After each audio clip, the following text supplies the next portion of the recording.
queremos é que os movimentos sociais e populares sejam confundidos erroneamente com o terrorismo. Na Lei 13.260, e ela é clara ao excluir movimentos sociais como ato terrorista. A reforma não afeta os 75% mais pobres da população. Reforma da Previdência, que aumenta o tempo de trabalho, que reduz o piso da Previdência a menos de um salário mínimo. Quem é que vai perder? A maioria do povo brasileiro.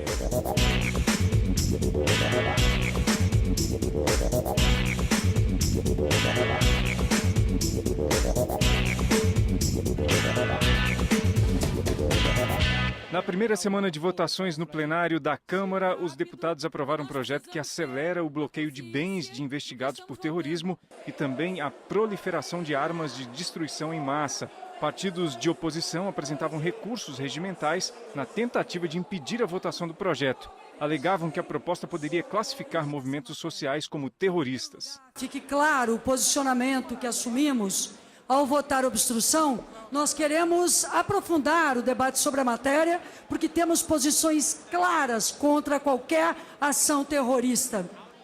Não queremos é que os movimentos sociais e populares sejam confundidos erroneamente com o terrorismo.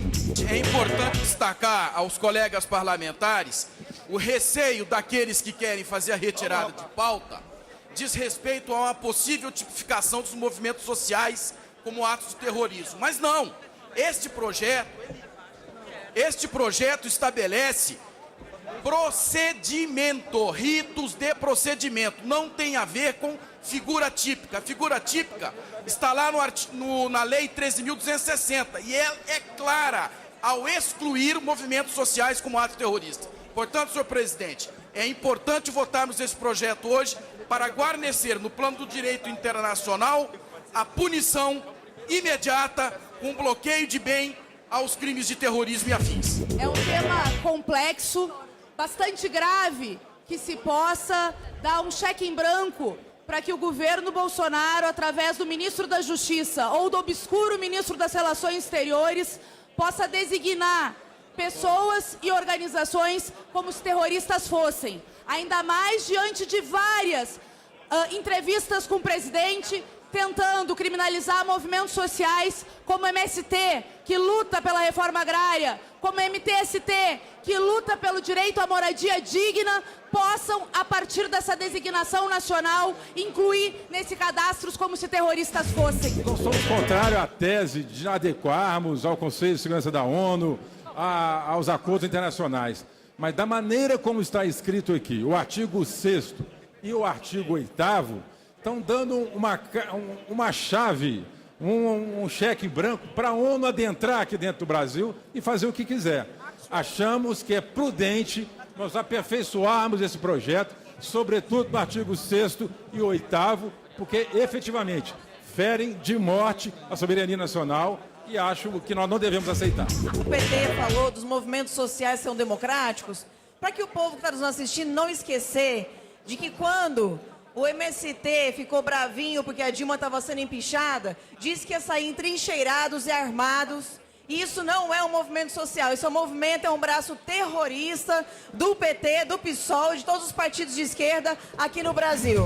O governo, através da sua base parlamentar, deixou claro que entende que o movimento social é terrorista, porque quer arrancar o direito dos movimentos sociais de se organizarem, porque quer arrancar o direito de fala, quer nos silenciar, quer dominar esse país que construiu movimentos vigorosos e que a partir daí construiu justiça social. Aqui ficou bastante claro.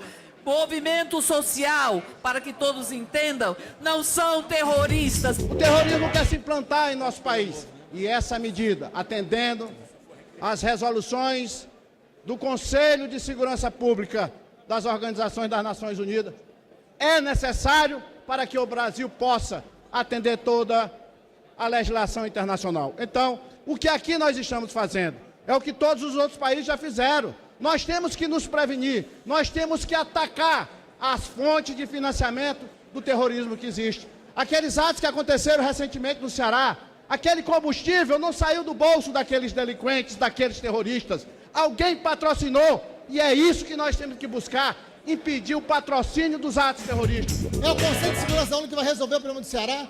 Que vai resolver o problema do Rio de Janeiro? Evidente que não. Sabemos que não. É um jogo de cena, na verdade, para afirmar o que está supostamente escondido, mas nem escondido está. Isso apareceu em diversas falas de quem sustenta esse projeto. Claro que se tivéssemos um histórico profundo de ação terrorista, estamos discutindo isso em outro patamar. Mas não, temos um grave problema de segurança pública. São coisas completamente distintas. São medidas distintas. Nós estamos falando de atos terroristas, questão de lavagem de dinheiro. Olha as consequências se nós não votarmos praticamente hoje isso aqui. O Brasil já vai para a lista negra do GAF. A suspensão do Brasil do GAF e a classificação do país como de alto risco ou não cooperativo. O Brasil será o primeiro país membro suspenso na história do GAF. Olha o que o pessoal da esquerda está fazendo. As consequências dessa suspensão: a inclusão na lista negra dos Estados Unidos, da União Europeia e de outros países, tal como o Irã e a Coreia do Norte. Nós vamos entrar nessa categoria. Olha o que o pessoal da esquerda está fazendo. Vocês não têm noção, não têm consciência do que estão fazendo com o Brasil.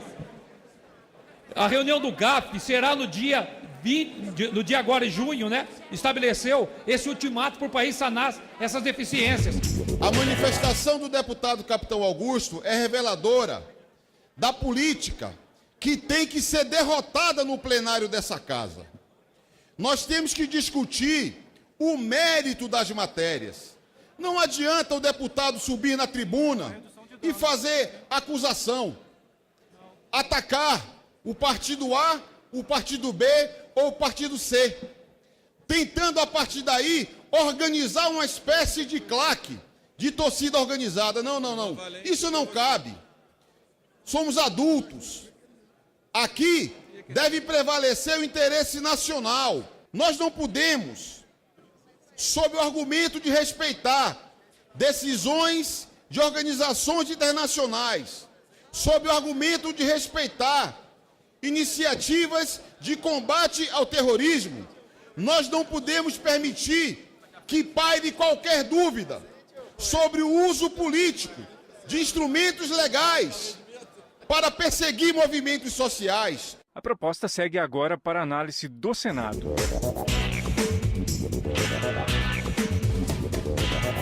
Conforme as votações avançavam, os debates ficavam mais acalorados. A reforma da Previdência foi um dos temas que gerou mais discordâncias em plenário. Oposição e governo se revezavam na tribuna. A reforma não afeta os 75% mais pobres da população. Quem se aposenta hoje com salário mínimo integral por idade, quem se aposenta com BPC, quem já está aposentado, a aposentadoria rural e diversos outros que fazem parte da camada mais pobre da população não serão afetados. Outro ponto, de que a reforma atingiria os direitos dos trabalhadores. Mais uma mentira.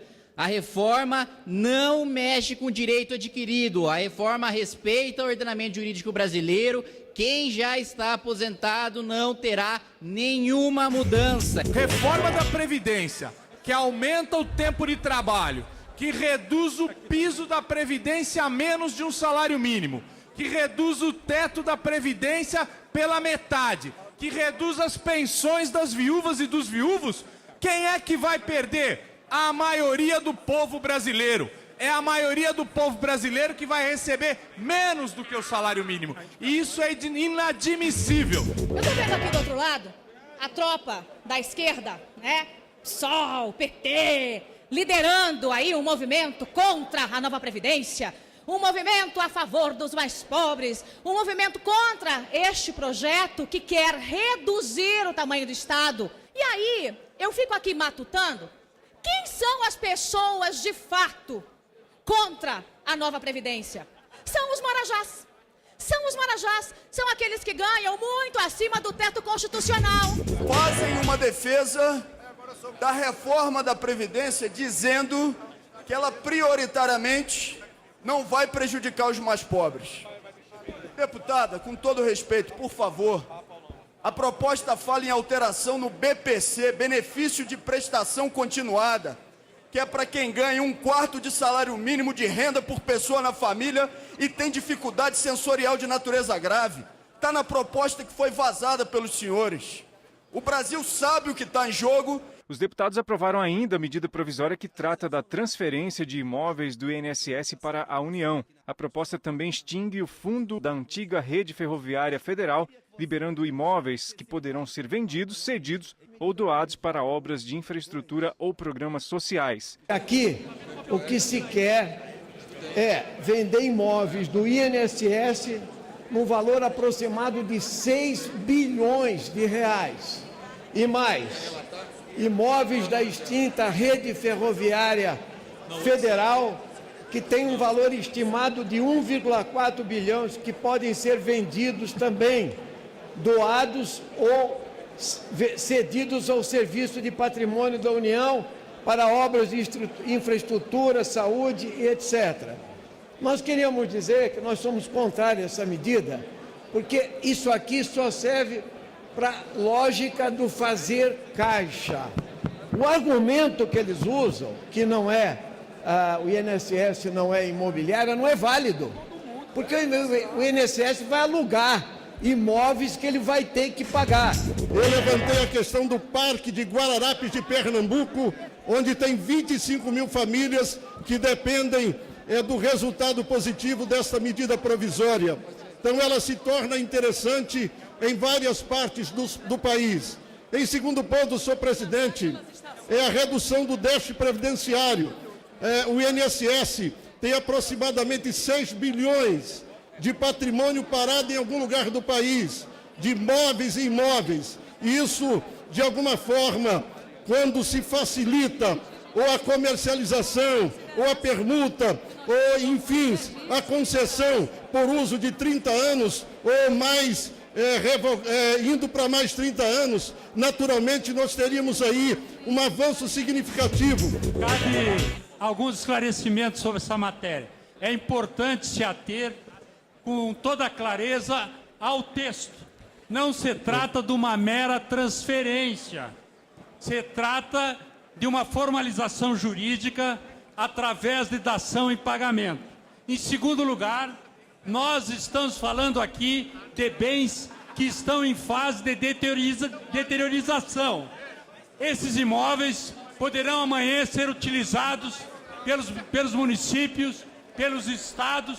Portanto, do ponto de vista técnico, não há dúvida. Queria dizer que nas matérias de hoje, em relação à medida provisória 852, o governo é pela aprovação da medida provisória como ela veio no original, tendo em vista que o PLV, a aprovação do PLV traria para a União 114 bilhões de reais a menos no seu orçamento geral, no seu balanço patrimonial, e também traria anualmente uma renúncia de receita de 700 milhões de reais. Um dos destaques ao texto provocou polêmica no plenário. De autoria do PP, o destaque estabelece paridade de vencimentos entre os empregados da Companhia Brasileira de Trens Urbanos, CBTU, da Transurb e da extinta Refesa, na aposentadoria. Este artigo 118, artigo 10º, na verdade, que é destacado, mas mudando o artigo 118 da Lei 10.233, vai piorar a situação fiscal do Brasil. É uma reforma da Previdência feita às avessas e esta casa, senhores parlamentares e imprensa, terá de ter a responsabilidade de votar contrariamente a esta proposta neste momento, pois não podemos dar exemplo ao Brasil, aos brasileiros e ao mundo de que estamos começando mal a reforma da Previdência. Senhor presidente, estes benefícios setorizados que estão sendo propostos nessa emenda, neste jabuti, porque lembrando bem, é matéria estranha essa MPV, não deveria estar sendo destacado.